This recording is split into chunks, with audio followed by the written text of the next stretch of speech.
the conference room that currently exists. All right, thank you.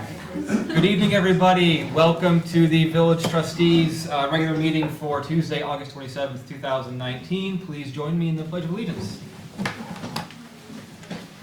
pledge allegiance to the flag of the United States of America and to the republic for which it stands, one nation, under God, indivisible, with liberty and justice for all.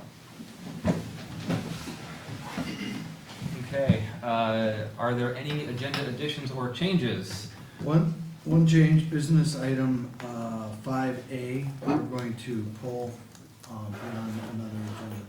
It's not quite ready. And so, is there a motion to approve the agenda change? I will make that motion to remove agenda item A for another meeting. 5A? 5A. Is there a second? Second. And any further discussion? Why? Do you want me? The person requesting stabilization had some questions about it at this point and didn't realize, I'm not sure if he realized what was going to be on, but he called staff and asked to have it postponed. Is that going to impact tax bill for this year? Don't know. Will it impact it in terms of delaying or a decision on the stabilization? How will it impact whether the outcome of tax stabilization this year versus next year? It would impact it by waiting until the 24th of September when we can Not going to talk. impact amounts?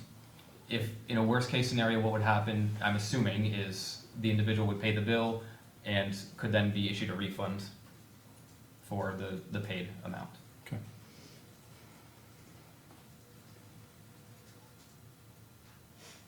Any other questions? Okay, so we have a motion and a second. Any further conversation? All those in favor, please signify by saying aye. Aye. Anybody opposed? Okay, thank you. So now we have the agenda that's approved. Now we are on to the public to be heard. So now is the point in time on the meeting where if there are if there are concerns that people would like to talk about on the agenda, now is the time to do so. Yes, Diane Clemens. Hi. I would like to address the fact that the village went out, the Public Works Department went out, and spray painted some wonderful arrows throughout the village. But they did not do the rightmost guidelines for the roads. They did not do the lines for the bike lanes. In fact, quite a few bike lanes are covered in dirt. And I've been out in the town, but that's not your concern until, let's see, a half hour from now. So, well, my concern as a village resident is that it's very difficult during the day to see these lines. It's even more difficult at night to see these lines. And yes, I have a light in my bike, and I'm not proceeding very quickly. And as someone who's also driving a car, I find they have disappeared. So my question to you is, what's the philosophy behind doing the arrows and not the right turn or left turn only? Why miss the center lanes, the right side guides? Why no bike lanes? Kids will be biking starting tomorrow. Okay, that's another hat that I have. And so I'll remind you that the safety, and there's a certain little itty bitty event going down a mile from here. So we've done safety concerns in the past. The Public Works Department has been spot on, and they stumbled this year, and I'd like to know why. From you asked, I think, two questions. I see one philosophy and one practice. The philosophy from the board has been to provide the resources necessary to do what you're being asked when it needs to be done. So that in terms of a practice, I'd have to defer to staff. I don't know if anybody here can speak to it, or if we need to find out from Ricky, possibly I don't have an answer tonight. come back to another meeting or shoot you an email and let you know. I don't have an answer on the practice part. Because, you know, it's activity central right now here in the village, and safety is the ultimate concern for any resident, and I'm very concerned. A lot of different levels. Thank you for listening. Thank you, Diane. Was there anybody else? Okay, so seeing none, we will go on to business item that was 5B about considering a motion for continuance. Sorry, now I've got to get this up. This is an item that we are going to consider later on in a deliberative session, fairly similar to an executive session. So what we are going to do is we will address that a little bit later on in the meeting.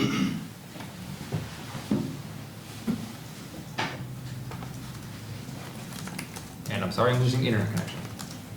What do you need to? Anything I can help with? Petitioner not here. Okay, so there we go. So now, seeing that we're going to have a deliberative session on this a little bit later on in the meeting, we can go on to agenda item 6A for the consent items. I move that we approve the consent items as presented.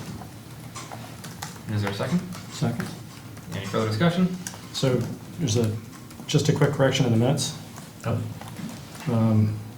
It's just spelling, it's not a huge deal, but I never see anything, so.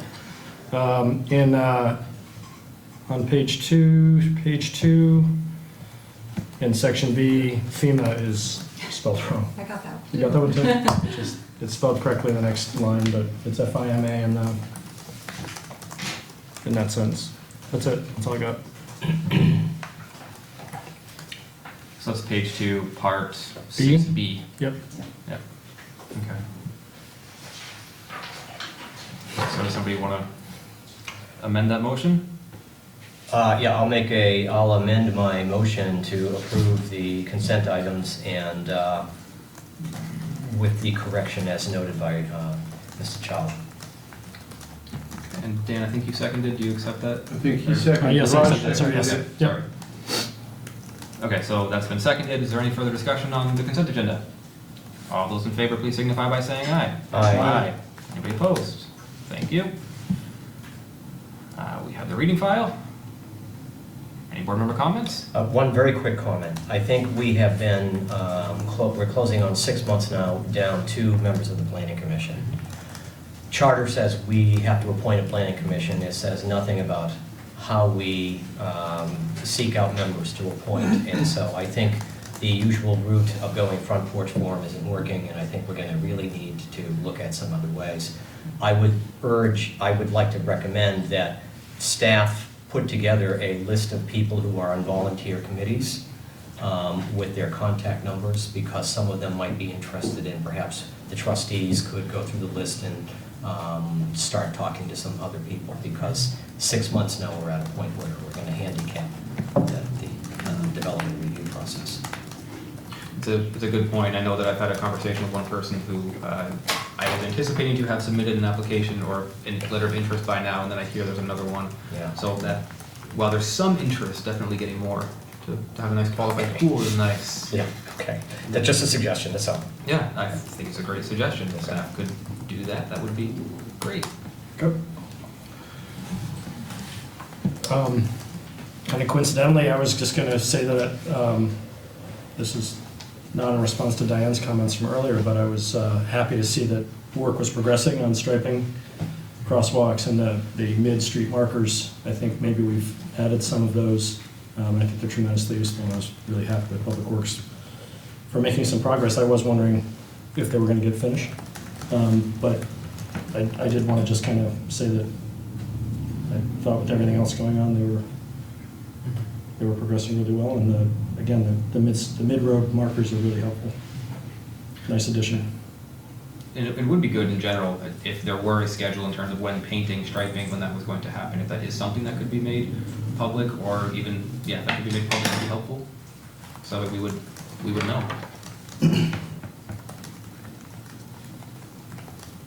That's it. Thank you. Anything else? Okay. So from that, we can go on to agenda item 8A, a deliberative session, so that way we can discuss a legal matter with our legal counsel. Seeing as how we have a few other people in the audience, what we've been doing lately is we can go into the trustees, village staff, our village legal counsel. We will go into the village offices, so those of you in the audience can hang tight and enjoy. We're gonna go chat, and we'll come back. So, thank you, we'll be back in a few minutes.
Hi, everybody. Welcome back. Thank you for that brief pause while we have a deliberative session.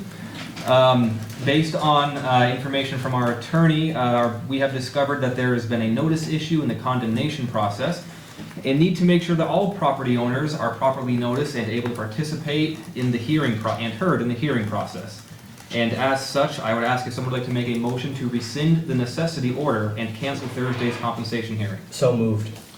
Second. So there's a motion and a second. Is there any further conversation or debate? Hearing none, all those in favor, please signify by saying aye. Aye. Anybody opposed? Thank you.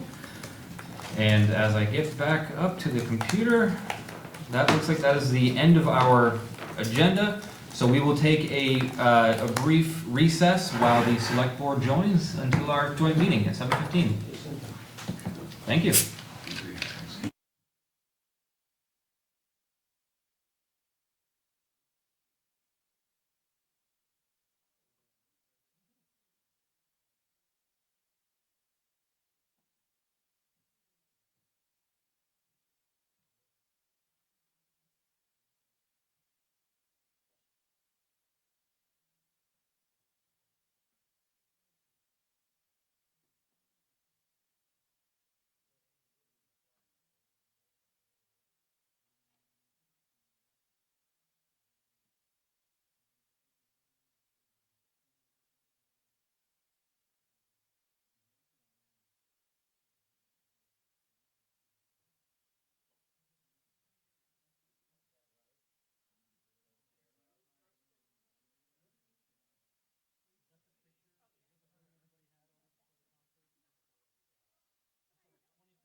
Hello, everybody. Welcome back to the trustees portion of the meeting. I'll call that back to order.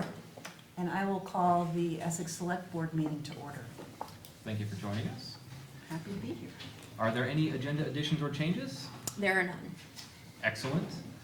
So seeing as there are none, there should be no need to approve the agenda changes because there aren't any. Moving right along to agenda 4A, or item 4A, public to be heard. So now is a point in time in the meeting in which if somebody has a comment or question from the public that is not on the agenda, now is a great time to do that. Otherwise, agenda items, we can comment on those. You can comment on those as they arise. Is there anything anybody would like to question or comment? Okay. Going along to business item 5A, approval of control panel replacement. Jim Jutras. Thank you very much for having me Hello, tonight. Jim. Excuse me, I'm here to request your permission to proceed with the sole source purchase of replacement controls for the West Street and Susie Wilson Road pump station.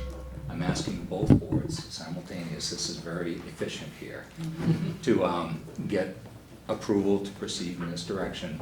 The reason for the request is multi-layered. Number one, the purchasing policy used to allow, an original draft of the policy allowed us to use a sole source electrician to be more efficient in repairs and application. That didn't make it into the final draft, in the final approved version. On top of that, this is kind of a special case. These pump stations were built in the 60s. They've been retrofit multiple times.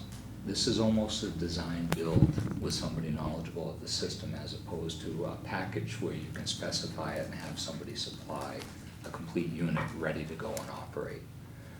So I'm here to request to waive the purchasing policy bid requirements and allow us to work with the facility electrician and the town of Essex pump station electrician, Pratt & Smith, to build the panels that will meet the facility operations for both the West Street and Susie Wilson pump station. The reason for both boards' involvement, most of the money for this project will come from the town of Essex capital funds. There are two funds that will be funding this. All of the Susie Wilson costs are paid under a two-party agreement by the town of Essex because most of the flow for that pump station, with rare exception, comes from the town of Essex. Most of that flow then goes to the West Street Extension pump station where it meets with other village flows. So we have about 25% of that is the village flow, the balance is the town of Essex. So there will be some cost share. The reason for the repair is a combination of age, need for reliability, and some corrosion, just due to the proximity to the road. New equipment will be in stainless steel enclosures and will be significantly smaller than the old carbon steel units, just because electronics are getting smaller and smaller all the time. That's it? Max. Yeah, Jim, I have a couple questions. One, in your narrative, you talked about the salt spray hitting the units right now and they corroded, so what's going to be changed in these new ones to prevent that or to mitigate it at least? We're gonna do everything we can to set them further back. The units are much smaller, so they'll be up on pedestals, which will allow airflow. They'll be stainless steel instead of carbon steel. And even though they're in the shaded area in both locations, there will be better airflow, and that will prevent the standing moisture and condensation. Again, with the newer panels, the UL approved panels, there are heaters to prevent condensation and other things that can also lead to the corrosion, whether it's of the wires or the external cabinet. Okay. Can I ask my follow-up? Of course. So, what happens if these fail?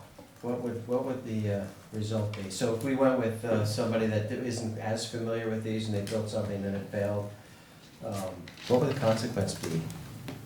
The Susie Wilson's pump station receives flow from Port Eganell. We can store flow for about 3 or 4 hours at those locations, and that's about it. The West Street Extension pump station relies on a generator as backup. There's very little line storage, and the control system that we have allows us to automatically shut down the Susie Wilson Road pump station to prevent overflows. It's automated, built into the facility and into the operational controls. And needless to say, if there's an alarm at West Street, we respond very quickly. Very quickly. So reliability is a real important feature to these boxes. It is, and that's part of the reason we're requesting this upgrade in the control cabinets. The drives are typical life cycle 5 years. We're into the 15 to 20-year range on some of these. Wow. Yeah, so they've done their service. We want to make sure they continue to do that. Thank you, Jim. Thank you.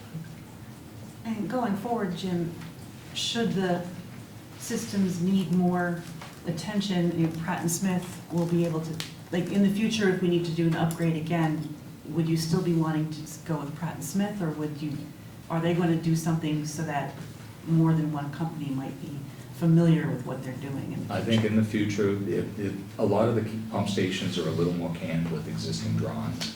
They've been retrofit as part of multiple upgrades over the past year. I think there have been 4 upgrades to those control cabinets, plus repairs and retrofits. So the drawings are a little sketchy compared to what we have for all the other pump stations. And the same goes for the town. Some of them were turned over from developers and well documented. Others were before the time where that was a requirement. So we're getting more consistent in how we apply the standards, so we should be able to avoid this type of request down the road. Got it. Does anybody have any other questions? Everyone's good? All right. Someone from the trustees like to make a motion? Sure, I'll make a motion that the trustees waive the bid process and allow staff to proceed with purchase and installation of the Suzie Wilson Road and West Street Extension Pump Station custom control panels with Pratt and Smith Electric. Second? Any further discussion? All those in favor, please signify by saying aye. Aye. Anybody opposed? Aye. Anybody opposed? Thank you. Would anyone on the select board like to make a similar motion? Andy? I move that the select board waive the bid process and allow staff to proceed with purchase and installation of the Suzie Wilson Road and West Street Extension Pump Station custom control panels with Pratt and Smith Electric. Thank you, Andy. Is there a second? I'll second it. Any further discussion? All those in favor, please say aye. Aye. Opposed? All right. Jim, thank you very much. Thank you all. Thanks, Jim. Good luck. Yeah. Take care of us. Flow going.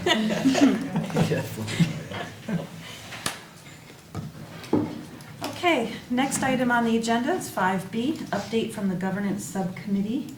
And since George and Max are both here, I'm going to let you duke it out as to who's going to speak. I'm prepared, but I'm always happy to have Max speak.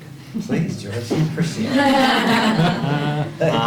Okay, so as you know, we had the results from the focus groups / listening sessions from KSV. We heard Dave Creston came in last week and presented the results, and Dave did a very excellent and thorough description of what happened, and it's in your packets and I'm not going to review it, but he summarized it, gave a very good executive summary.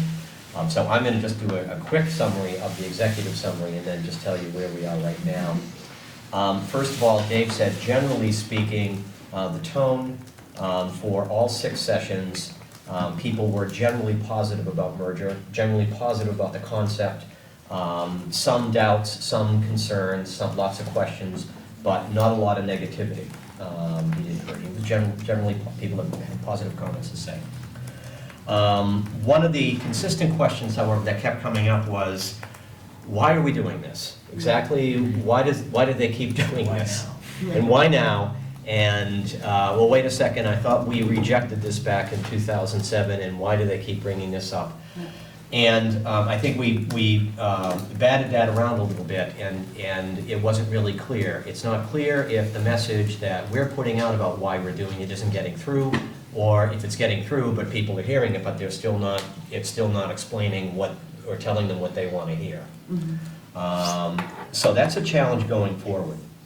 One of the other things they said that came up, and there were a bunch of things, was that in our discussion about merger and why we're doing this, please make sure that we're not promotional, that we are factual, we're objective. We don't just partake of happy talk and positive talk, we give substantive talk. So again, that's a challenge going forward.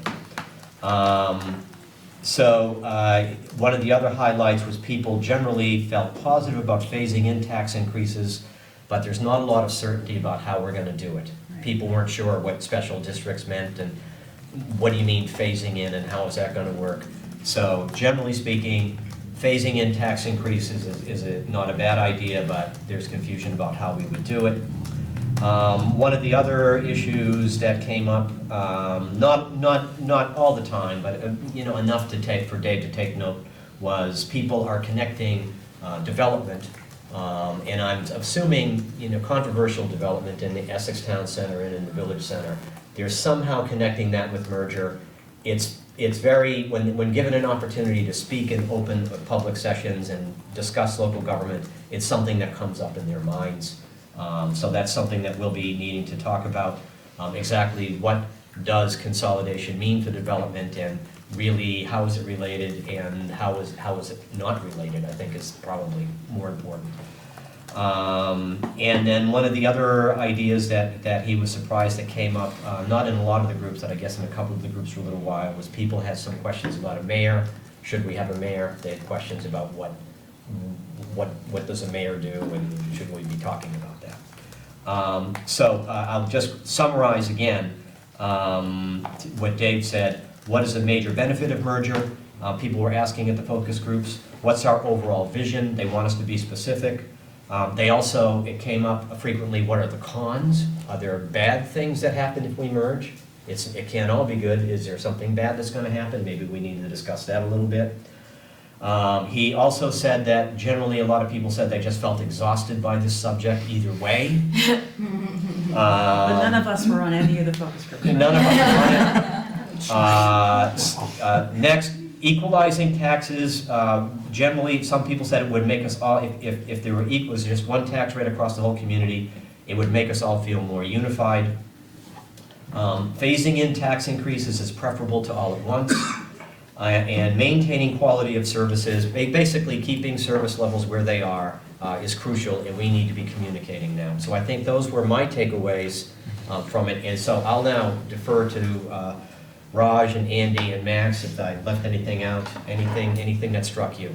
A question about what status quo really means. Right. I think clearly needs to be clarified. And then hearing that they want some of the details, but they don't want to be really buried into the weeds with it, but just enough so that they can understand is what I wanted to add. Good points. And the representation was a big theme.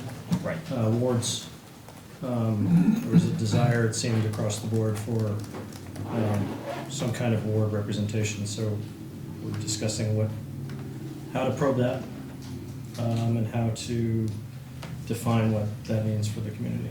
What are they looking for? How do they break down? How fine a district do you want? That sort of thing. So.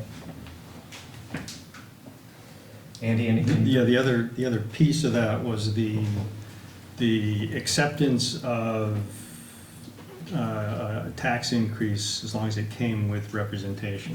Sure, yeah. So there was I remember it as coming from primarily, folks outside the village, saying, okay, I'm okay with, if you spread the taxes out so that I have to absorb some of it as long as I have representation. Immediately. Yeah, they were okay with phasing in the tax increase, but they wanted the representation upfront, not as. And I guess there was some talk about whether it should be temporary or not, but I don't think that was. Yeah. So, I mean, we're giving a very abbreviated thing, and yet you can see he spoke for almost 2 hours, and it was really well done. And we've gotten a little bit of echo from people who participated in the focus groups, and they said they were well done. They thought he did a very good job. They were operated very professionally. So I will say we can talk about if any of you have questions about the focus groups. Yeah. Can I add one thing? I was at the meeting as well. One of the things they said is seemed like a theme that things that brought us together, they were for, and things that they thought divided or kept us apart, they didn't want that. I'm trying to say, so like if you think of like whatever the representation model will be, they don't want the us versus them.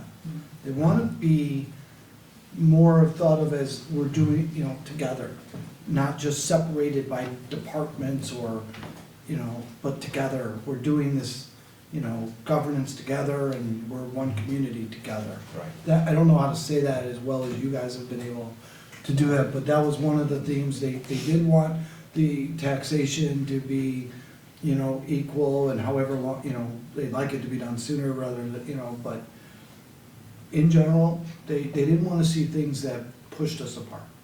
So the wards, for instance, if there was gonna be ward representation, they didn't want it broken down by the current lines. Right. So that was sort of a Village town. no-go, that doesn't get us anywhere. They just, Right, I yeah. didn't get the impression that that was a hard thing. Yeah, I didn't- It was It's just, just a it was common- considered, It was considered, Yeah. considered. Consider it that the things that bring us together versus the things that keep us, village, us and them, town versus us.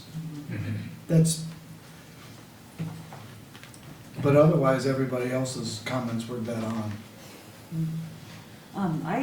Two things that struck me reading the results were the overall sense that a gradual change in taxation would have to take time, but a 3 to 5 year window was what people were looking at, as opposed to a 7 to 10, which I thought was very interesting. And the other thing that I really appreciated hearing, and I had not thought of this before, and shame on me for not thinking of this before, is that the slide that says rural town outside the village residents want others to know they still have high costs despite their different tax rate. So septic systems and water lines and such, there's costs with not being part of the our municipality, or excuse me, the village municipality. So that's a really important realization for people in the village to hear. Absolutely. And I appreciate how, with the presentation, one of the things that came out was those key takeaways, which was gonna lead me right into my question of, so I know that we have one more survey to go around. It looks like the subcommittee is meeting again on September 5th. Right. And that you'd like some input from Yeah. those of us around the table on that Yeah. survey. Let me get to that, Andrew. So the schedule, and we can continue talking about the focus groups in a second, but let me segue into that. So the next phase and the final phase is, and so we, questions about, well, wait a second, how meaningful was this? And someone heard a comment, but is that how everyone feels? Well, focus groups aren't gonna tell you that so much. So, and the qualitative survey that happened where people could write comments gave a general sense of trends, but now we're gonna do this quantitative survey. These will be questions and they'll be yes, no, true, false, multiple choice kind of format, where there will be an adding up of the scores, the adding up of the answers, and we'll get, here's how many think this and here's how many think that. So we can think that representation in a certain way is really important, then we get back, actually only 10% of the people who took the survey think it's important and everyone else thinks. So that's what we're looking for with the quantitative survey. So the schedule for that is that we are going to meet with Dave next week on the 5th.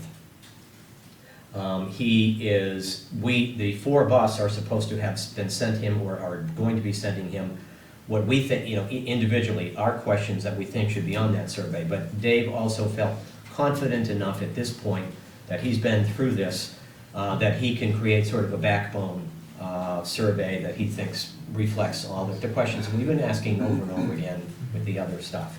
So he's going to develop that, he's going to look at the things we send, and then we're going to get together with him on the 5th, and we're going to revise it and work on it, and see where we are. And then we have scheduled another meeting a week later on the 12th, tentatively, if we need it. We may not, in case we need to finalize anything, with some lingering issue over language or anything like that. And then he agreed that he could be available a week after that, on the 19th. We're hoping that's not going to be necessary. talk about exhaustion, but there it is. So, but he said, he indicated that he could be available for the 19th if that was absolutely necessary.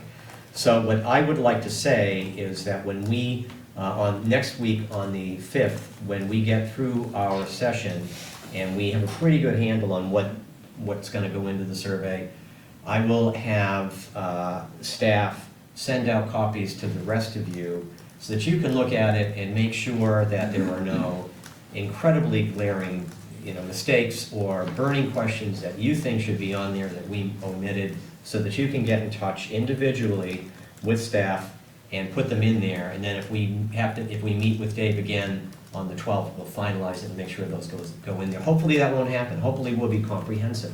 We'll have covered all the bases and thought of every possible thing that could go in there. But it's also important, as Dave pointed out, you want people's online experience taking a survey to be about 10 minutes, 12 minutes or something like that. You don't want to give them a 3-hour comprehensive examination. They didn't sign on for that, they're not going to do it.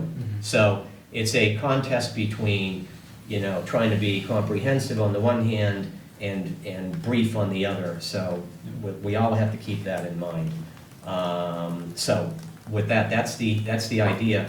We asked him, so the initial schedule he had was that this was going to go out by the end of September. And then he was going to be getting results back and report those findings to us on the 17th of October. We asked him to push it back a week, so it'll be later in October. Give us more time if necessary to develop the survey. Gives us an extra week, because he had it initially scheduled. We were going to have the survey finished next week, which that's not going to happen. And so it gives us an extra week to work on it. And since it is quantitative, it'll be pretty fast to tabulate it. So we will get the results by I can't remember if he gave us a specific date by the end of It sounded like he really wasn't gonna move that date out Too far, analysis yeah. very far. Yeah, we should be getting it by the end of October. Yeah. Yeah. I Well think he was before the pushing end. out less than a week. Than the 17th. That we had pushed it out, Yeah. yeah, because he thought he could absorb it, because as you said, it's a quantitative. Right. So then KSV will be done, and then it'll be our job to take all of this information and fashion it into some kind of a coherent plan of merger or what next steps are going to be. I know I've really appreciated the work that you all have done on the government subcommittee, as well as just the quality of work too from KSV, and also the fact that they've been this outside entity, instead of the 10 of us trying to figure out what are the right questions, what's the right process, to really have them Right. take the lead on this. And since none of them live in the community, it makes it that much more, makes that much less biased. Right, So, it gives us some legitimacy Yeah. and It's professionalism. well worth the investment. Certainly. Yeah. George, can you, so will the survey have the same requirements or for statistical significance as the first survey? Or are we looking for more? Like last survey was like 357 people, responses was the statistical Was this- significant. yeah. But then we doubled it with the number of responses. Yeah, well, I'm assuming that same number would carry forward to this survey as well? I would assume so. We haven't given them any specific, we didn't say we want to see a certain number, but I think we just assumed, and I think he mentioned it several times, he's kind of feeling that, he took it down and people were still taking the survey. Wow. So, That's when KSB took it. So I think the idea is that we probably leave it up for a good 3 weeks. If we get it up by the end of September and leave it up, a week going into 1st of October and 2 weeks into October, leave it up a good long time. And then, as he said, I think he told all of you, he was very impressed and grateful for our promotion of the survey. Whatever we did, he said, it was really good because that was a really terrific response he got. So I assume we'll be doing the same thing again. And maybe more so. So hopefully we might even get even more responses this time. Wonderful. Yeah, Okay. yeah, hold on. So, any other questions about the focus groups or any of that stuff that we can answer at this point? I mean, there was just a question I spoke to a couple of people here earlier about, questions that I would pose maybe to people outside the village. Just to simplify it, a question of, do you support merger, yes or no? If no, do you support totally separating the municipalities, separating from, the village separating from the town and becoming, no longer, a village within the town, separate cities, Okay. Just to see what the answer would be, and then, because you gotta look at, He said, I can only tell you that he said the tone of if you recall this, he said that it did come up, the idea of separating the village and the town did come up a little bit, but there was not a lot of support for it in the focus groups. There was not a lot of thought of, there wasn't like an enthusiastic discussion of it. It came up and generally people weren't that interested in even talking about it. But that's, again, it's focus groups, we don't know. I maybe you should put it this way, if you have questions like that you really want to know, the thing is, I don't want to say, everybody think of some questions and send it to us, because Dave's pretty good, and he's coming up with a lot of good questions, so I hate to say, let's duplicate everybody's work. I'd rather probably say, why don't you wait to see what Dave comes up with, and then we'll send it out, staff will send it out, you guys can take a look and see, maybe it doesn't ask a question like that directly, Dan, but maybe it'll say something similar that fills the bill, you know what I mean? it just to clarify the reasoning behind why somebody may not be for merging the community. And I mean, you want to have a yes or no, definitive, not narrative answers, but then it would pose the question of then why? Yeah. Why not allow, if you don't want merger, why not merge? And explain your reasoning why. And then we obviously need the facts, but then if you oppose splitting the communities apart, why do you oppose that? Then at least, we'd have a better It's not gonna be result. that kind of survey. Yeah, no, it's not, no, you're not gonna get it, but. I don't know if he'll give people an opportunity to write comments. Yeah, no, I'm just curious. I think that we kind of did that with the first one, but, he might. Yeah. It's very possible, and if we wanted to, he could include that. He could say, if at the end of the survey, anything we left out or anything you want to add, and give people an opportunity to write comments where they could say something like that. I don't know how you feel. If everyone felt strongly about that, he'd do it. But putting the open-ended. Well, not an open end, but just say, at the end of the survey, give everybody a space to say anything, any additional comments that we didn't touch upon here, or do you want to elaborate on any of your answers or something like that? So if someone wants to fill it in, if they take a 15-minute survey, they're probably going to go, yeah, no, I'm done. But based on the focus groups, there's no reason to put the separation on there. Plus, that's not even an option. Yeah, it's not an option, It's not an and I think that some of the questions might get at it, like if you ask a question of, if there's no change in taxes or no, why are they, I don't favor any form of government. There might be some other way, another way that people answer that doesn't completely Yeah, well, say. it just seems like there's there's pretty much two options. It's status quo or it's merger. Right. And I'm just saying, posing that third alternative of splitting, separating the community, and finding out why if they didn't, I think it'd be enlightening in some ways to see, but, I mean, go ahead with what you're doing. I'm just proposing that as. Raj had his hand up. Well, I was just gonna say that there was dissatisfaction with the status quo in both surveys. So I think in some ways the train's left the station on some result that doesn't include separation. So it just, that's my sense from both of the, and I could be getting a different read, from the three of you. I don't know what you think, but it just seems like that's, yeah. I don't know that we'd get anywhere with that, but. What I understood was they weren't clear what status quo meant. Yeah, As that's opposed right. to being against it. Yeah, we haven't, we've said status quo is what happens if you don't vote for merger, but then what does that mean? And I think it was tied into, there were a lot of comments about, there were quite a few comments of, the community said no to merger in 2007, and you guys keep doing it anyway. So what are you really up to? And what does status quo really mean when you guys keep changing the playing field anyway?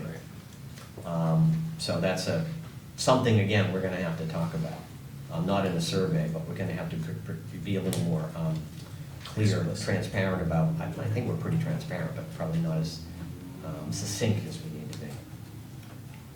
George, do you know if he's going to follow up on this, the observations in the focus group about a mayoral form of government? Is there going to be a question or two I about think- that in the survey? I think maybe just a couple of questions, like what, you know, are you interested, do you want more information about this type of thing? So, yeah, I think so, yeah. One of the things that I'd be interested in as well is, I know it was brought up earlier at one of our joint meetings with regards to representation, having that decision be reviewed on a regular basis in terms of something similar to what other states are doing with having a representation, almost reapportionment process, if you will, and having an independent body look at that as compared to elected officials determining voting wards, how to prevent gerrymandering and those things that we see in other states. Right. I'd be curious about that type of a process and some types of thoughts on that. Yeah, I mean, I think we've asked, because we've talked a lot about, you know, wards, districts, voting representation, and so I think we've asked that question enough that staff has felt that they should talk to Dan Richardson about it. And I think they have a lot of background information about it, that when we start putting things together, they can tell us about. And they've gotten, I think they've looked into some examples. For example, and then, you know, as just another example, we looked into a special taxing district. Bennington has one, it's fresh, it's relatively new. So we have information about that. So we're getting good information from Dan Richardson about a lot of these questions, that once we start trying to put something substantive together, we should be able to pull a lot of that out. Thank you. I have a general question for both boards. Now that we're 2/3 of the way through our engagement with KSB, do you feel like you're getting the information that you need? Or do you feel like they're providing you with useful information that's helping you make decisions in your mind and start thinking about the future? Is it valuable to you? And I'd really like to hear your thoughts. Not a judgment on KSB, but whether the work that's being done is helpful to you as we go through this process. Dan? No, I think it's enlightening. I think it's nice to get that input. Ultimately, getting something that we can put out to the community as a whole that's based on fact, so it's not misinterpreted, it's not ambiguous, it's very succinct and, you know, simple in terms. It's great, and I think that if we're going to accomplish anything, one way or another, it's, you know, going to be factual and simple and easy to understand, because as we all know, it's been very confusing. Just this whole process, getting people to understand what's going on, the history, because we keep referring to the last vote in #07 and how things went on. There are a lot of new people in our community that weren't around in '07, Yeah. so it's, you know, it's important. I'm very happy about the Good. progress. Anybody else? Okay. Thanks.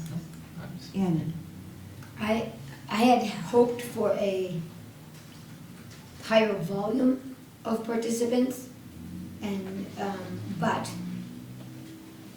I think that the volume has been steady and great, and also it has been far-reaching. I think we've had a nice pull that has satisfied that feeling I had that we needed. I feel like we did somehow reach enough specific population that we seem to have gotten a really satisfying set of answers. So I do feel good about that. Good. I'm glad to hear that. Okay, so that's where we are, and next week when we get we have a pretty good draft survey that we've worked on. We'll have Dave connect with staff, and then staff send it out to the rest of you for any additional input that you really feel we left out. Okay? Good job. Yeah, nice job. Thank you to the governance subcommittee. No problem. Doing an enormous amount of work. Thank you. Okay. Question on the governance subcommittee report? Trustee Carmella? I want to caution you about doing policy by survey. A survey is not the same as a vote. It's very important to make that distinction. The thing about surveys that's dangerous is you can interpret them. For example, in the July survey, 7 out of 10 Essex residents favor merger. I hear that constantly. But what you don't say is that 6 out of 10, and get it straight, 6 out of 10 are not very familiar with past merger efforts. So of those 7, 4.2 don't know what you're talking about. Very, very important to consider everything and not cherry pick, which you seem to be doing. Important to understand that a survey has no public notice, like a vote does. There's no restrictions on who can take an online survey. I took the online survey for the focus group. I could have been from China. I wasn't aware of the July survey. I don't know if there was any public notice about it or not. So I really want to caution you about the way you're working with this survey information. It's critical that you don't cherry pick. Not KFC. They're doing a very good job. I was in the focus group. I was impressed. It was difficult. It was like herding cats. And they did a great job. But if you ask somebody, would you like a free ice cream cone? If they don't know that it's going to cost them their pinky, they're going to say yes. Thanks. Okay, thank you. Thank you. So it looks like we can go on to agenda item 5C of the elevator speech about the potential merger. I don't know if, Max, George, do you want to do that out again? It's Max's turn. We did spend time reviewing what we're calling an elevator speech. It's really just sort of trying to be succinct in describing what it is we're trying to do with heading towards merger. And you can read, I don't want to read it to you, you can read it before you, and we realize there's going to be a lot of input that will probably come from the folks outside the subcommittee. So we're open to editing this further if needed, but we tried to be succinct without being, without trying to say sell it, but rather really just try to explain what it's about. So we're open to your comments on it. Is there anything else, George? I think that's good. Okay. That's good. Andy or Raj, did you have anything that you wanted to say about the speech? I just only that I think it'll be fleshed out as this process moves along. I think, I consider it something that can be built upon. I think it's great the way it is, but as we learn more about what the community's thinking, we can add to this. I don't know that our reasons would change, but Yeah. outcomes may be more specific and helpful for people. So if you're feeling doubtful about it now, I think it'll build as we learn more about what's coming. Right.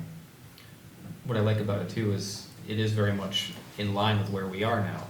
Philosophically, yes, we agree that this is where we want to go towards, and we just don't have specifics because we don't know the model we're working towards yet. Right.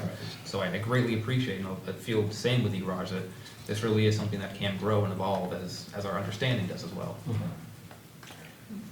Yeah, I mean, I think this is just, there's sort of a gap in our communication of saying, well, why are you doing this? And we need something to fill it that touches a lot of bases.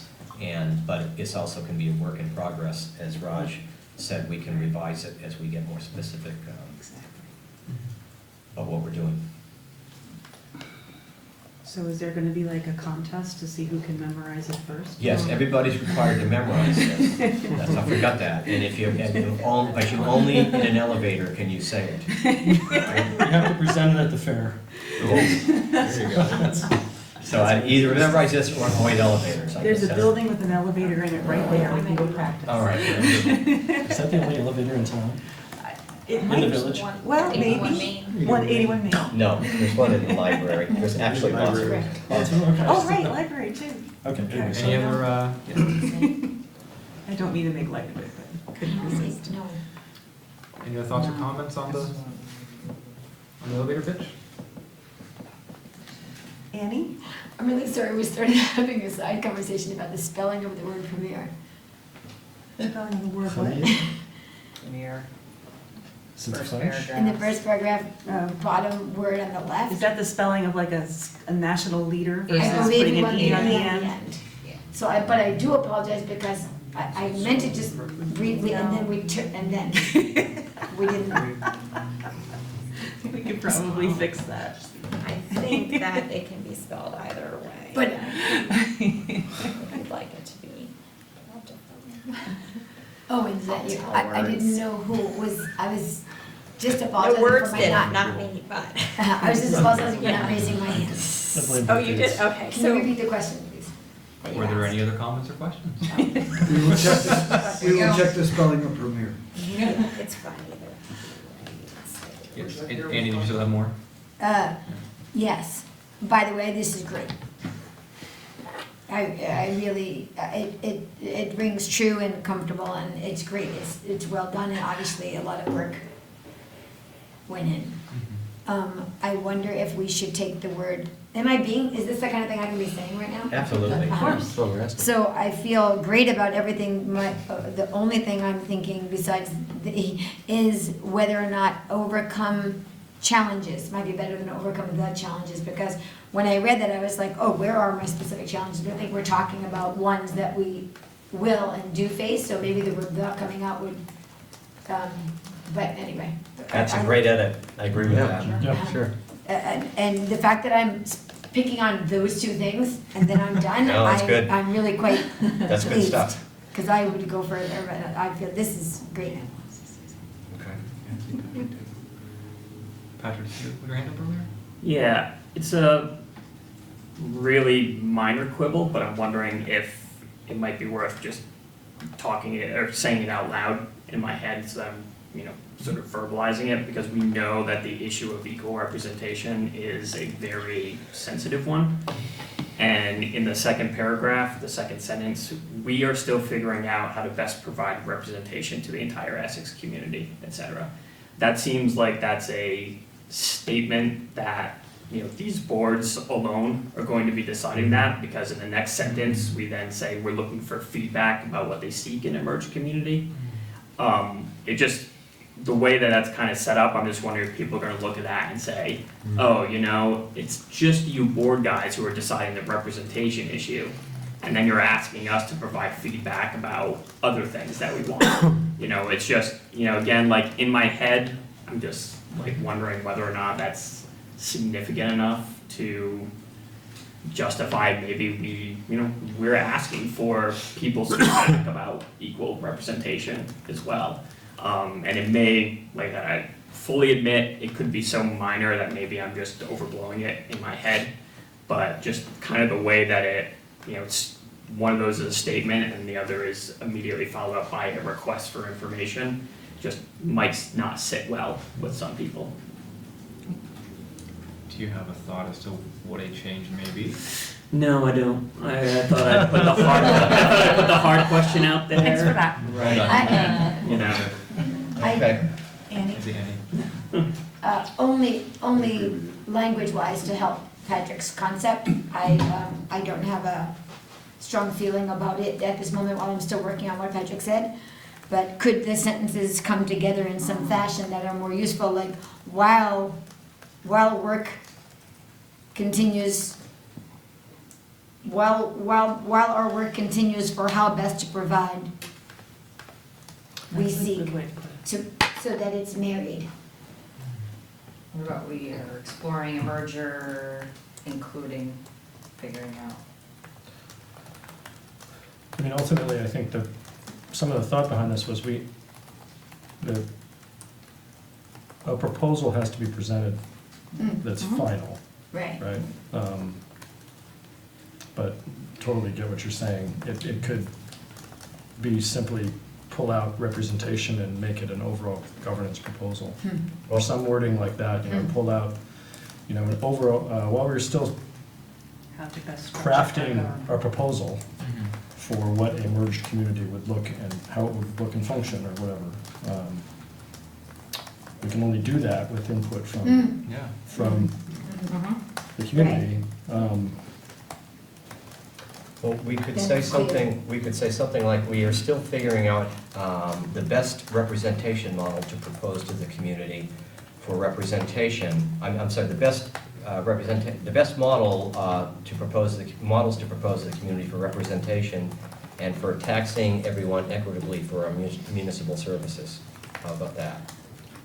To do that, we need your input, or we seek the input of, to accomplish that, we need your Well, we're just input. gonna, for them, we're proposing models, that sort of implies that, I think. Okay, yeah. Anna?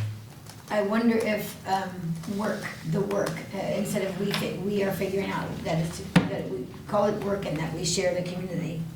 But I'm picking back, never mind, I'm picking back down what you just put back up. I'm gonna skip what I'm saying. Okay. How about the word researching? We are still researching how to best provide representation to the, something to that effect. No, I think we want to say the model we're gonna put in front of the community. Yeah. We're still working on the model we want to Right. put in front of the community, Okay. representation and taxation. For you, because that says for you to vote on. While our final model is not yet. All right, Because we're using the survey to help kind of flesh out those details, right?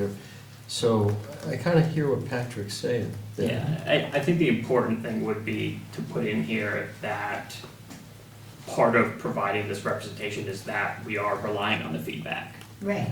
that people give us, and I'm not sure exactly how to add that or wordsmith it yet, but I mean, maybe it could be something like that, you know, we're still figuring out how to best provide representation, and we ask for your feedback in doing so. I mean, something along those lines, I apologize, I know that it seems minor, it's just that I know that there are going to be people who are gonna look at that statement of fact and presume immediately that only the select board and the trustees are looking at the model of equal representation. And we already know that it's a sensitive issue, that 7 of us are village members, and, you know. But that's why we're doing the survey, so that we have. Yeah, and right, and I think that, right, just stating that part of, the survey, we're looking for that feedback, we're not just doing it. And so while it's a statement of fact that yes, we would be figuring it out, Evan's accurate that there is research going on now, and so in that line, would it be wrong to just replace figuring out with we are still soliciting feedback on how to provide the best representation? Yeah, I think that would, that's a statement that, we're looking for feedback on that particular issue, which is a very sensitive one. Maybe Which is we also could, true. Yes. maybe we could abbreviate it by saying, we're relying on your feedback to help us develop the best models for representation and yada yada. Yeah, I actually agree with that. Well done, Okay. Evan. Something like that, right? That's Okay. good. That's why there's an editor at the table. Okay. So, do you want to read this? I was gonna say, could you please read the Okay. paragraph as you wish so we can get it in the record? So, we're, W-E'-R-E, relying on your feedback, got it?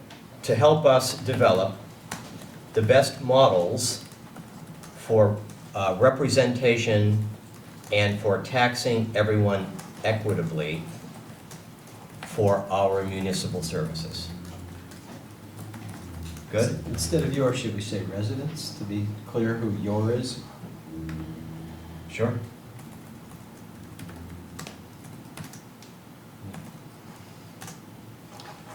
Got that? You read that. Okay, next. Sarah, do you want to read Would you that like back? me to read Yeah. We're, W-E'-R-E, relying on residents' feedback to help us develop the best models for representation and for taxing everyone equitably for our municipal services. Thumbs up all around? Is that now better? I like that better. Okay. Annie? I retract the addition of the E, Sarah is correct. Leave one. I'm Premier. Okay. Got it. Sorry, Sarah. No worries. We're good? Thank you, though. No. So are the board trustees, are you ready to vote on this matter? Yes. If someone wants to make a motion? I recommend trustees approve the elevator speech about potential merger of the town of Essex and the village of Essex Junction with any edits. Thank you. Second. And is there any further discussion? Yes.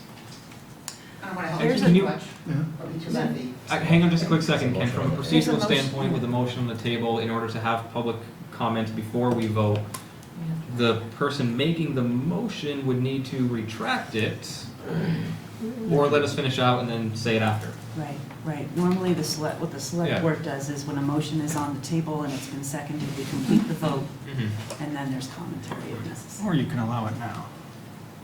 Yeah, it's not policy, it's practice. Okay, whatever the board's preference is. Trustees, are you okay getting the public comment before we vote? I'm fine with it. Sure. Yeah? Go I'm ahead. trying to help. Ken Signorello. An elevator pitch has three parts. A problem, the benefits of your solution, that's part one.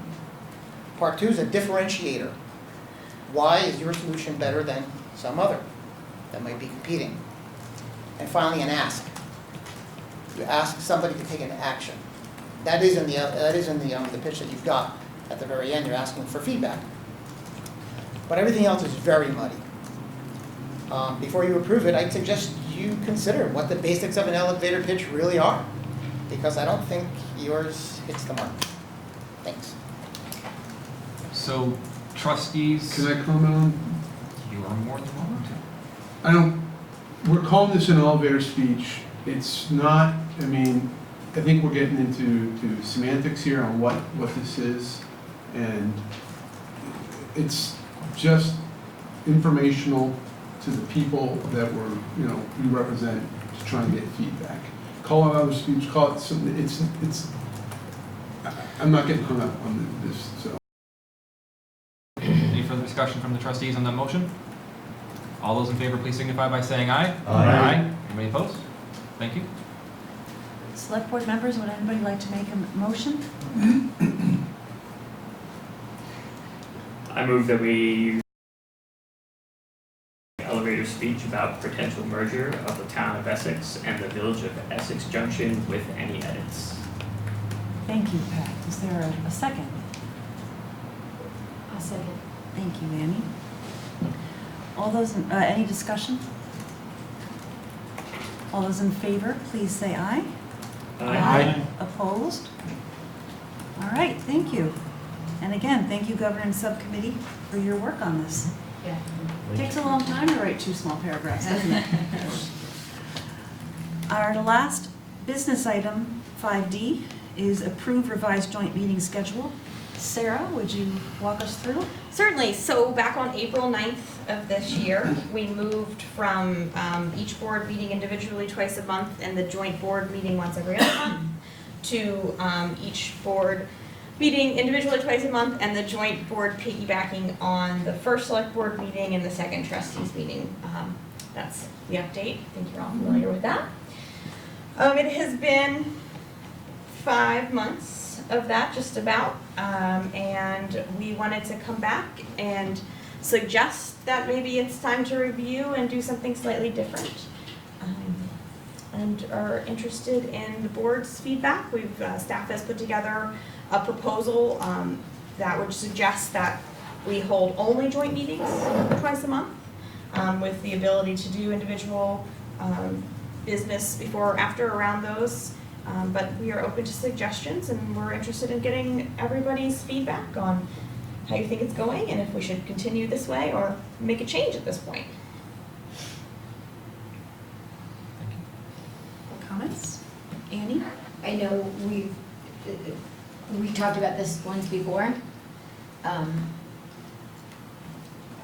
I agree that it would function better and maybe like when you're in high school or college and you have less to do, you don't get as much done, and then you have more to do and you suddenly start getting stuff done. So I'm eager to give it a whirl, but I vow to those of you that have been doing this way longer. Okay. Amber? I am all in favor of having less meetings for us as well as for staff, but I'm still trying to grasp how that fundamentally works when we have like what we just had. Right. With a condemnation proceeding and something that the select board itself doesn't really, they're not involved in that process and how we would do that. Because obviously they don't want to sit here for 45 minutes while we talk about something that has nothing to do with them and vice versa. So I'm still grappling with that piece.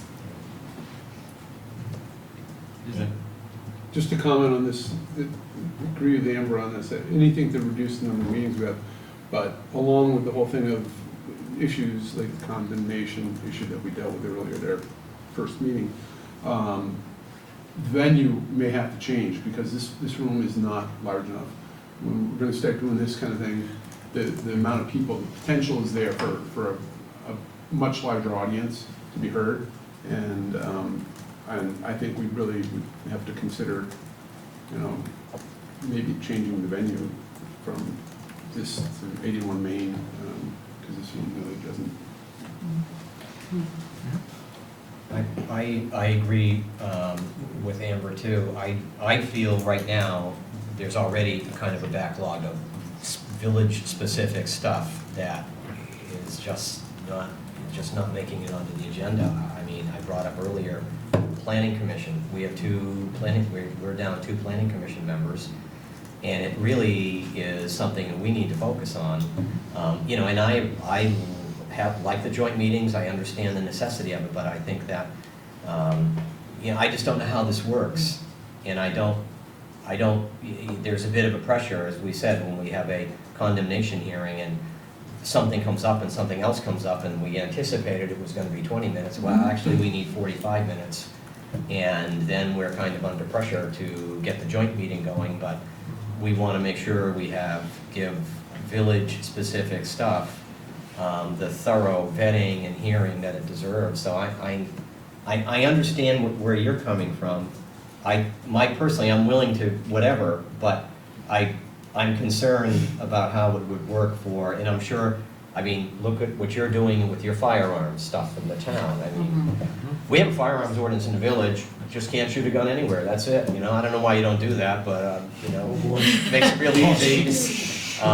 But, just kidding. What I'm saying is that you've got, you also are gonna have town-specific stuff that doesn't, and not that we're not fascinated by it as town citizens, but,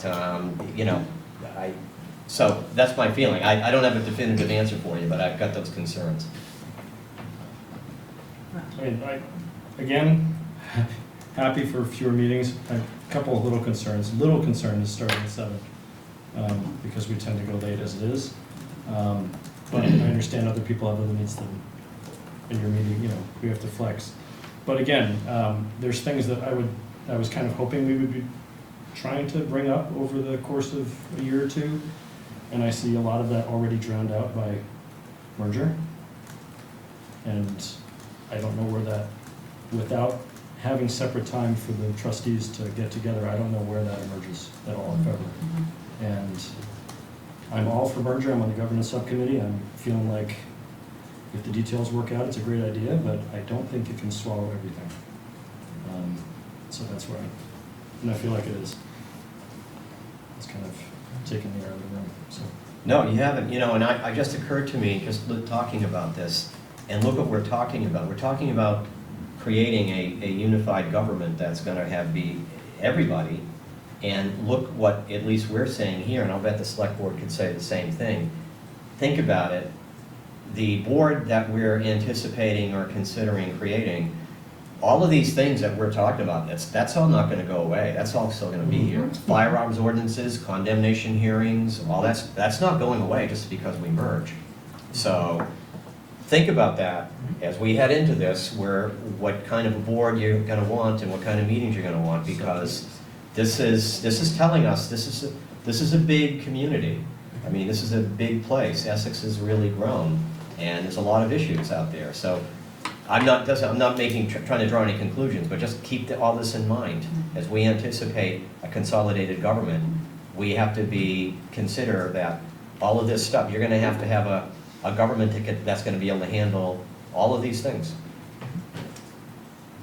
Well, that's presuming that we're gonna have one, well, ideally, well, from my perspective, we'll have one board, and it's just gonna be accepted, that's the way it's gonna be. Everyone's gonna vote, everyone's gonna be playing in it. We won't have these duplication of meetings. So we're cutting out the whole merger, the process that. That's true, we won't be. Good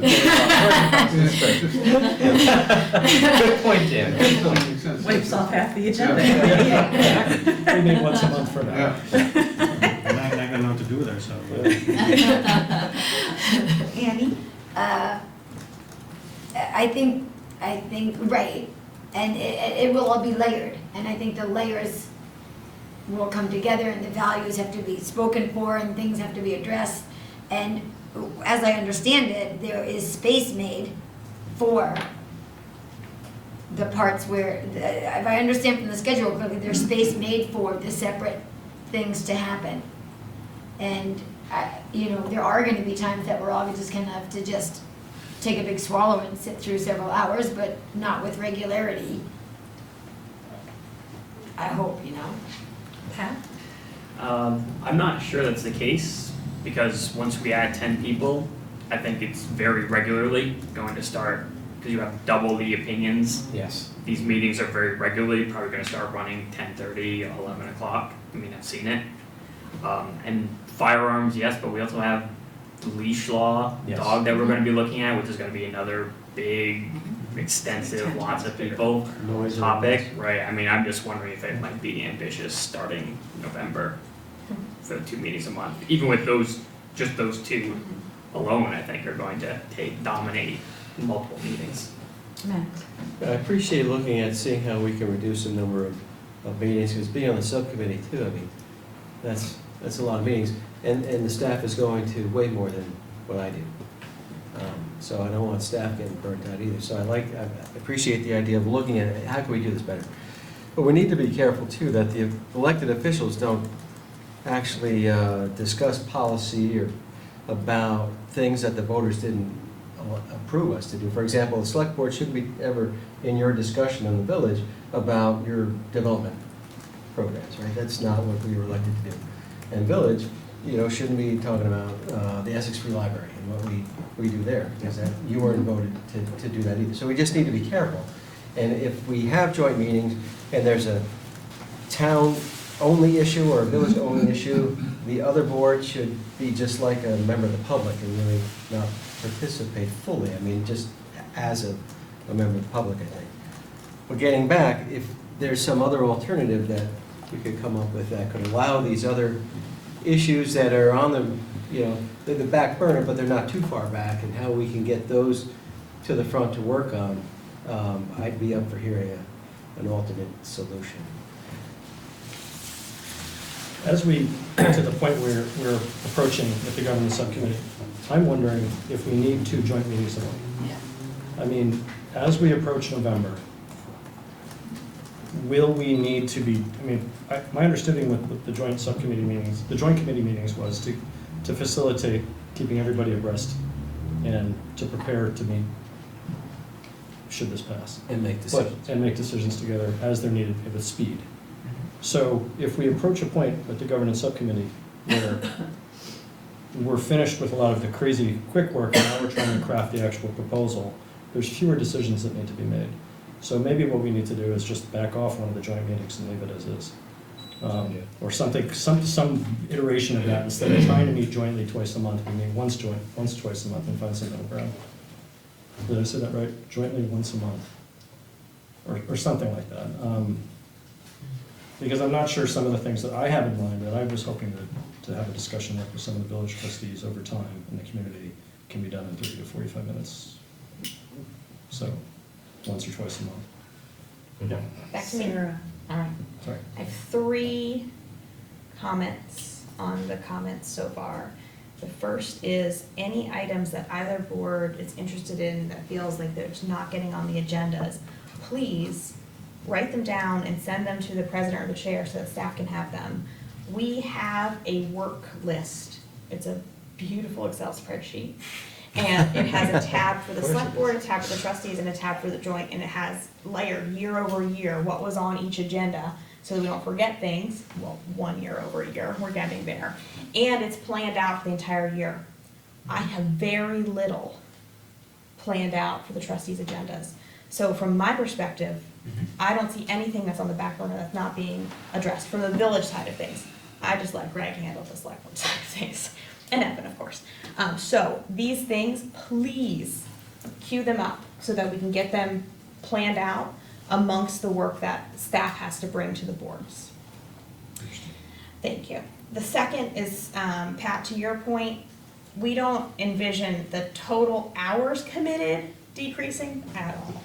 We just envision the number of evenings committed decreasing. So you're right. I don't think it's gonna shorten meetings. I think they'll be longer, but fewer. So same amount of time. Same amount of time. Okay, yep, that's it.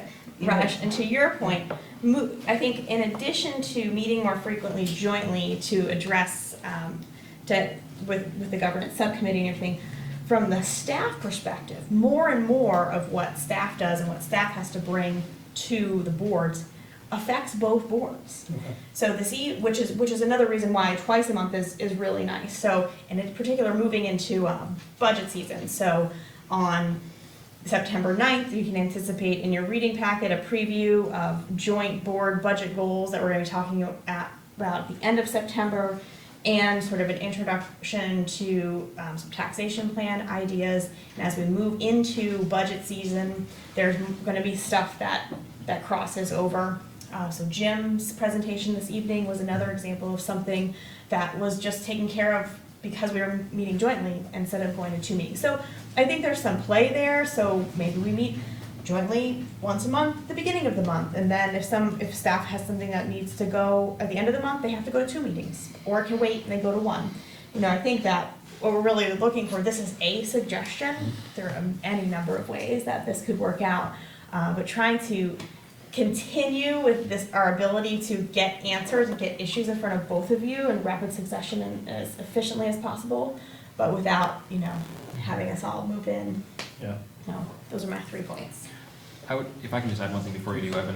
One thing that I know, I was talking about this and trying to figure out the pros and the cons, and the cons that I kept coming up with are things that I see as potential, things that certainly could exist, but I couldn't put my finger on an actual concern. Yes, something could happen. We may need to have a trustee-only meeting. We may have this concern that arises that we must address now. We can schedule a meeting when we need to outside of this. We can meet the second Tuesday of the month and have it just be us. We don't need to limit ourselves to just 6:30 to 7 o'clock. Similarly, the other thing that this could do, if we do try to have our meetings jointly and only jointly, is it helps us to understand the other's business, if you will, the other part of the other side of the community, if you will, that we may not be as in tune with as we may think or assume that we are. So it would help to build that collaboration that may not exist, and help to also then have a public show of we actually can work together, such as we are now, even more succinctly. And I would try to do everything we could to not go to 10:30, 11 o'clock again, because that's very painful. I mean, I'm fine with staying up late. We're speaking over 8:25. Yeah. Just saying. Evan? Couple things, other communities that I've worked with, thank you, first of all, thank you for your comments, all of you. We met every other Tuesday. Our standing rule was you scheduled every Tuesday. We may not have meetings, but those were our emergency days. It is impossible to get 5 people in a room on a night that has not been scheduled weeks in advance. So all we did was we said, Tuesday nights, even though there's 2 off Tuesdays, please don't schedule anything, something could come up. And 90% of the time we got a quorum. We did that. Second, Sarah took up some good points with our budget. There's a lot of crossover in your budgets now. There's a lot of crossover with personnel. There's a lot of things that are yes, specific to one part of the community, but they're starting to bleed over into others, including the operations of our buildings and who's in them and what happened. That is something you may wanna consider. This does not have to be decided tonight. It was Brent here for a discussion in the beginning and some thoughts. But that's another thing. And the last one is, consider what you're asking the citizenry to do should they wish to run for elected office. On average, 24 night meetings a year, plus budget, plus special events, plus special meetings, and any committees that they're on. How many people are raising their hand saying, sign me up for that? Versus whatever we could do in this new digital immediacy type of thing. Maybe just some ideas of why maybe other people don't wanna sign up to be elected officials is the number of meetings and the length. But that's what we're looking at, and staff, I would be remiss. Most people think we love night meetings. You would be wrong. We just do them because that's part of what we have to do. We really don't want 6 or 7 night meetings a month out of 16 days, Monday through Thursday. We don't normally have meetings on Fridays, so you get 16 days, Monday through Thursday, and we probably average somewhere between 5 and 7 nowadays with joint committees and other things. So, we're not the focus, you guys are, but we're just looking at ways to potentially get business done. Andy? So if we do this, can we establish some orderly conduct of business regulations? I mean, the select board has a document that kind of specifies how we operate. You'll notice I always raise my hand. Sometimes it gets missed, but, you know, I don't know, it happens. But, so, and the whole question of if you're on a topic that's either town business or village business, we need to have a way to make sure that we're segregating discussions. Poor Raj got all kinds of emails about the leash law in Indian Brook, although he's a... Well, that was a misprint reporter. Yeah, and I recognize that wasn't, it wasn't trying to... But I did comment. So He wasn't trying to, commented. right, so he was commenting at the table, and I'm hoping nobody's taking this as a criticism either Raj or the reporter, just an example of you know, people are at the table having a discussion, and you know, even the Essex reporter who should be familiar with all of us misunderstood who had jurisdiction, or who was able to, you know, and I just, it concerns me that we could get into some situations where, you know, we have people that are talking to us about representation, and then suddenly we've got, it's 8 people from the village, not 7, like you said. Yeah, I misspoke. Sorry. I realized it like 2 seconds after. I was You know, hoping no one would the notice. whole representation question, and we've got topics that are town only or village only, and we've got all these people at the table talking about it.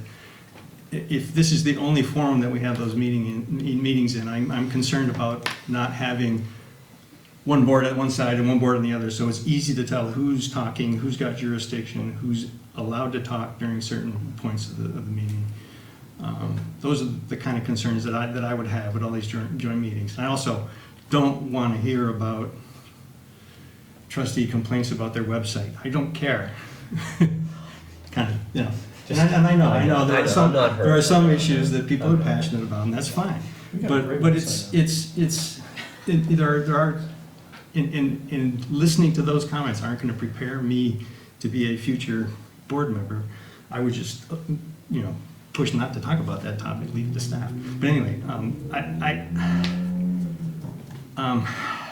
going on longer than I intended. Sorry. I think I hear you. You'd like to, how we can efficiently run through the meetings and keep separate village from town. We need to have jurisdictional segregation that's clear and controlled. And again, I don't need a vote tonight. I needed some thoughts and some things to work on, and I could get back with the chairs. So I agree with Andy that we should definitely have some jurisdictional separation. That's important so that we're not confusing people. The dog ordinance conversation, as far as I recall, was the chief presenting an amended ordinance to both boards so that it could be identical, so that both boards would be referring to the same thing. So that particular conversation, I felt like it was appropriate for both board members from both boards to talk about it. But the one that I was specifically talking about leash or no leash at Indian Brook. That was what I referenced in my email to you earlier. It was leash versus no leash at Indian Brook, where the trustees are members of the public for that discussion. Except that discussion, if I can interrupt, that discussion was enmeshed in an overall discussion about the Right. ordinance. It's hard- and it's hard to that's break those part down. That's If part we're of gonna the- have a problem with that, That's then part of maybe the it's a good jurisdictional idea. segregation. I still have some comments to make. Okay, I'm sorry. No, Sorry. I just said other hands were going up, so, you, then you, but let me just finish real quick. So yes, jurisdictional issues, we need to keep them very clear. But that said, I do want to hear about the trustees' concerns about their website. And I want to hear about stormwater in the village. And I want to hear about Indian Brook, and I want to hear about Brigham Hill Road. I want to be a better select board member by hearing everything that's going on in the village. And I want the village trustees to be better trustees by knowing what's going on outside in the town. Because eventually, ideally, we're all going to be on the same board. Maybe not us, but it's going to be one board ideally. And when trustees come to 81 Main Street, I want to extend every possible courtesy to them, which includes listening to their debates. It can be boring. I confess that when water rates come up, I just want to fall under the table. It's just a topic I just am not interested in, but I'm taking one for the team. So we will all have those kinds of situations where it feels like we don't need to be in the room. But common courtesy and for the betterment of our understanding of the community, it's important that we are. One thing I really want everyone to think about, I like the idea of having a standing weekly meeting that, every Monday. Just, we're gonna meet the 2 Mondays, but the other 2, whatever. It's important. What I said was, Keep it free. keep it simple. free, Right, that's what I mean. just in case we need a special Right, meeting Right, called. keep it free. Keep it free. Right. It's not great with some people's lives and some people travel. We get that. Just as long as we can get a quorum, we can keep business moving. I mentioned it worked about 90% of the time. I'd like everybody to think about that, because that's a really good way to do it. But the one thing I want everyone to really think hard about is the workload of our staff, and how the more meetings, the more packets, the more compliance with open meeting law in terms of posting the packets, posting the minutes, getting the packets to all of us. I worry a lot about staff capacity. So if there is any way, in addition to scheduling, that we can ease that burden or streamline processes, please let's try to find those efficiencies. We are all spread very thin. I think staff might be spread even thinner than us. So that's all. Dan, you had your hand up, and then Andy. I don't want to belabor this whole thing, but just to Andy's point, the confusion by the Essex reporter, citing comments by a resident of the village. I know we all have the same nameplates, we all sit intermingled. If we want to make it real simple, we sit on one side, you sit on this side, it's pretty clear, these people sit on this side are trustees, these people sit on the other. It doesn't, in appearance, maybe that comes across as being rivals, but it just simplifies it maybe for people that don't understand, or even people watching the TV world. They're looking out here and they can't really see the nameplates and don't see your name tags. You see the select board members, for everybody, have little nameplates. We don't have that swag here in the village. Whatever. Just don't wear them. No, just saying, just offering that up. Anyways, that's all. I just have to wear mine. Just saying. Sorry. Just pointed that out. We could have different colored shirts. Oh, I don't wanna go there. I'm not gonna go there. That's, We could each have. I'm not going there. Insurance? Funny guy. Andy? Just a joke, first we could play volleyball with beach balls across the room and see who gets more points. Yes. I think that the meetings being combined will create maybe initial confusion, but for people who would watch Channel 17, who do watch Channel 17, it would start to create a clearer picture of what's actually happening, because most people still don't understand Junction. If you live in the village, you're also a resident of the town. People, if you live in the town outside the village, you're also a resident of the town, the same as someone who lives inside the village, but you don't. So it's. I think that the more you were to see us all interacting, the clearer it would be to people at home watching, and I think it would be helpful to understanding, especially as we move towards asking people what they want, so that they could see more clearly and ask questions about, well, why are George and Annie at the same table, and what, you know, I hope people say that, because George and Annie is like a good TV show name. George and Andy it is good, Yeah, we could have what's your dog's name? His name is Blue. So George, Annie, and Blue could be like a thing Yeah. outside Total the throw- nest. Throwback, it's very ironic.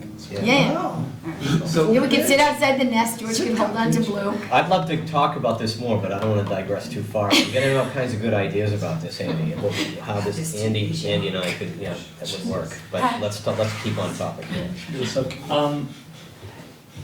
I agree 100% with you, Elaine. I'm actually incredibly interested on the things that happen in the village.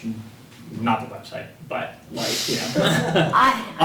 but that said, I mean, I'm kind of leaning more towards, I think, the point that Andy was trying to make, in that I was not voted to weigh in on village issues. And I think that that's a big concern as we move towards merger. If we prematurely start kind of sitting at the same table when these things are being discussed, it doesn't necessarily seem like we're maybe members of the public. I mean, we just have no legal authority to be weighing in there. And I'm hesitant to, before we do this vote, to blur those lines any more than they necessarily already are, because I think that it may be an argument against it from people who would be opponents for the merger, to say, hey, these guys already do everything together and we haven't even voted on that yet. I mean, I think that there's a real valid concern there.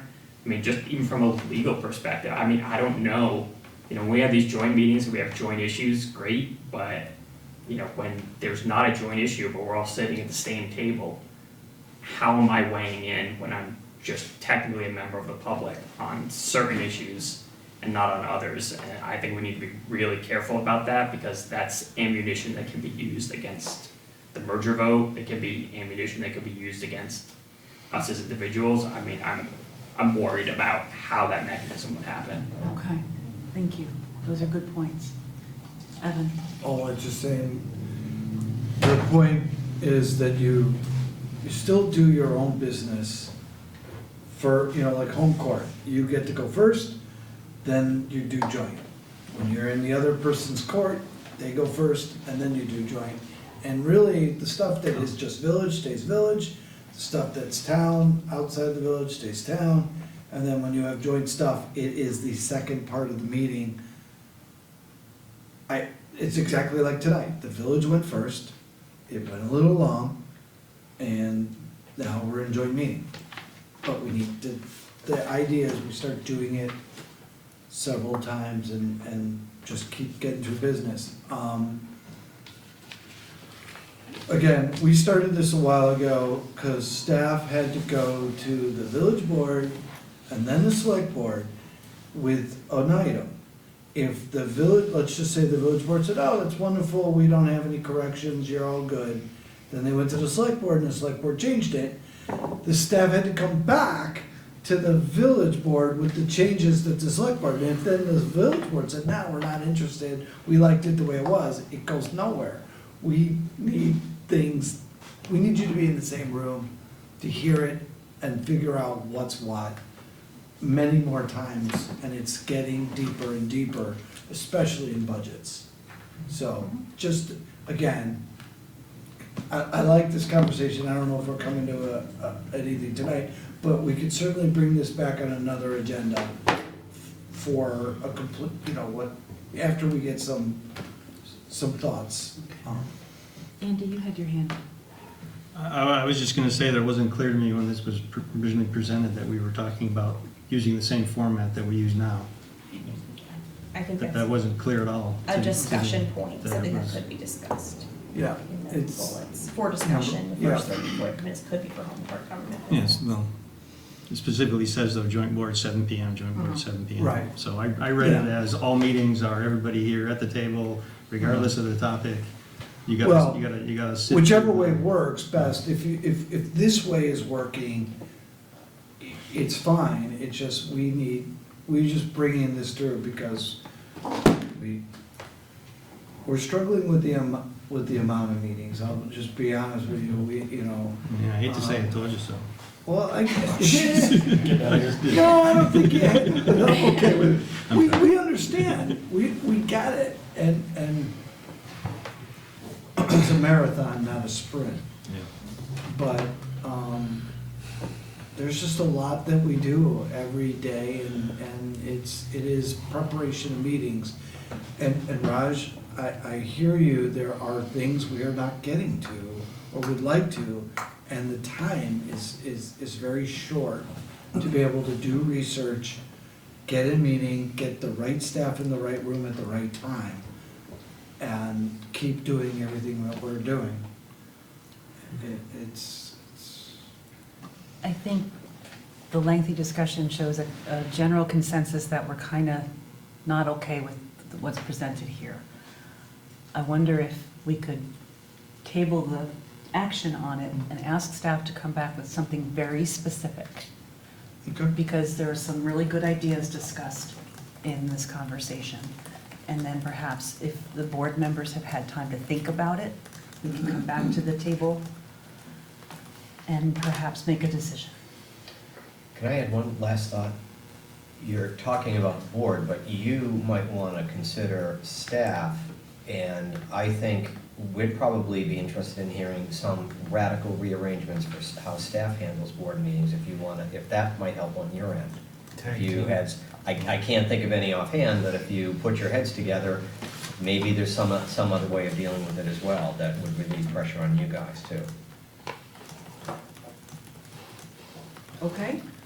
We did, we let Greg go on vacation. Well, I mean, And that's- Sarah that's- covered for him. And vice versa. Thanks, Joe. I don't know how Be radical on the that is. 10th, don't worry. But I'm good for tonight, thank you.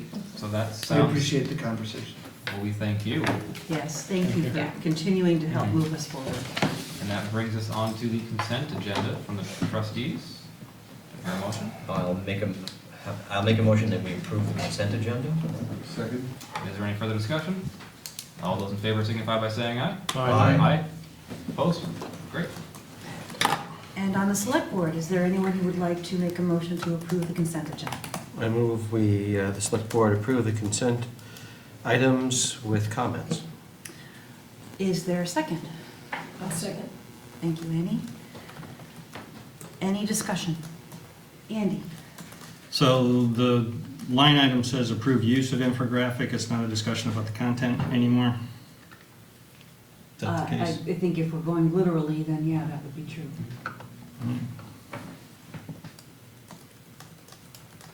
And I guess to clarify, Elaine, you asked if all of my concerns were addressed, the reducing number of voting times is still in there, so Okay. we're still not satisfied. Okay. Even though that had passed at the subcommittee level? I didn't, no, this was never seen at the subcommittee level. It was seen for the first time in the last joint meeting. We never Got reviewed it. this before, Okay. Okay, before it came before both boards. all right, We may have approved the development of it, but we never looked at the content. okay. Can I make one comment? too? Next. On the Y merge, we just talked about the elevator bids. Maybe we should steal a piece from it. And for the short answer, right now we say to better serve Greater Essex, should we take the line that I think from the elevator pitch that says, we will be stronger together as one united community." I think that's in our elevator pitch, if I'm not mistaken. Which section are you talking So Andy just asked if we were voting on the use of the document. Ah. You're talking about content. I'm completely fine if we want to talk about content, but I will say this particular document has been discussed Ad a nauseam. very long time. And I question the wisdom of continuing to edit it by committee. Fine, you want to leave it the way it is? Any other questions? There's a motion on the table and a second at the select board. Are there any other questions or comments on the consent agenda? All right, hearing none. All those in favor of approving the consent agenda, please say aye. Aye. Opposed? Nay. Thank you. It's approved 4-1. Going down to the reading file and board member comments.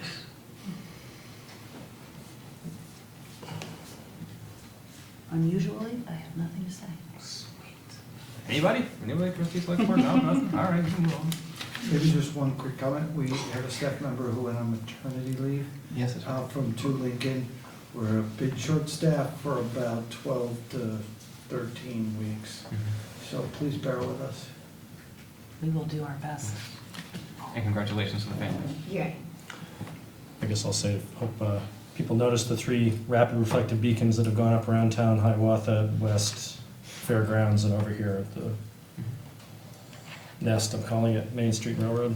Yep. Sorry. Appreciate that one. They're great. Um, They are great. And it looks like the Public Works has been putting up a lot more mid-street crosswalk markers, which I think have helped tremendously, especially on Main Street up near Athens and a few other locations that have been key. And hopefully we can get a lot more of those. Andy? This may get me in trouble. I just want to ask a question about the use of the infographic. I'm sorry, because we were told in an email that it would be used for some of the KSB sessions. And when I was asked about that, I told the members of the public who asked me about it that it was going to be used for some and not for others, but then it was not used for any. I just wanted to clarify for the record, I guess, right? Is it true that it wasn't Yeah, I not think used, Evan not can- used for any? It was not used for any, and I was the one who got wrong information. It was not used for any. KSV, and when it was not available for the first forum, they unilaterally decided if it wasn't gonna be at all of them, they weren't gonna use it. Right, So it it was an was not appropriate used. decision Okay. since we took Okay. so long. All right, just wanted My to bad. have that said in public, that we didn't use it for My any bad. of them, because I passed along incorrect It information. didn't seem odd, but Okay. that is at the time, so good on KSV for keeping it consistent. Yep, okay, Yep. thank you. Did I see? Yeah. Random comment, off topic, but I think important. School's in session starting tomorrow, and busing in the village is a go. So for any village residents who are not used to buses stopping and starting around the neighborhoods, they're going to become a Good point. regular occurrence. We knew Probably, this. yeah, if you know of any way to spread the word, for people who are used to zooming down Maple Street, for example, and not expecting to run across a bus that's gonna be loading kids, might be a good idea to just try to spread the word as much as possible. They are big, they are orange, and if you pass one while it's stopped, you are going to get a ticket. A very expensive one.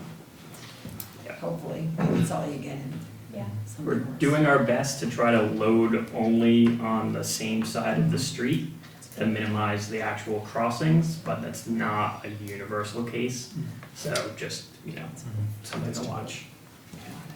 Any other board member comments? Max, did you have your hand up? No, I'm sorry. All right, well, thank you for your comments. There is no executive session necessary today. So that is the end of the items for business. If the select board would like to make a motion to adjourn? So moved. And a second? Second. All in favor of adjourning, please say aye. Aye. I'll move that the trustees adjourn. Second? All those in favor signify by, any other comments on the motion? All those in favor signify by saying aye. Yada, yada. Both, great, thanks, Nick. So the bus thing Yadas. in Burlington,